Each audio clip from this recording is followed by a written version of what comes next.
58 ساڵ لەمەوبەر لە ڕۆژی 14 تەمووزی ساڵی 1950دا وەچەرخانێکی سیاسی گەورە لە عێراقدا ڕوویدا و ژمارەك لە ئەفسەرانی سوپا بە سەرکردایەتی زەعیم حەمیدڕوکن عەبدولکەریم قاسم کۆتاییان هێنا بە سیستەمی حوکمڕانی پاشایەتی و کۆماریان لە عێراقدا ڕاگەیاندوون بۆ بۆنەوە بڕیارە ڕۆژی پێنجشەممە نمایشێکی سەربازی لە بەغداد ساز بکرێت.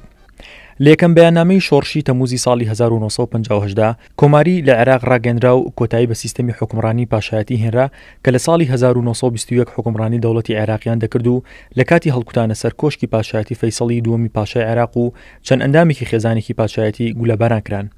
سەرڕای تێپەڕبوونی 58 ساڵ بەسەر کۆتایی هێنان بە سیستەمی حوکمڕانی پاشایەتی هێشتا ناکۆکشی لەبارەی ڕووداوەکانی 14 تەمووزی 1950 و هەندێک پێیان وایە تەنها کودەتایەکی سەربازی و چەند ئەفسەرێکی سوپا بووە دەرگای وەڵاکرد بۆ کودەدا سەربازیەکان لە عێراق و دەستێوەردانی ئەفسەرانی سوپا لە کاروباری حوکمڕانی وڵات. لە بەرامبەردا هەندێک نووسەر و ڕۆشنبیر بە شۆڕشی گەورەی عێراقی ناو دەبن.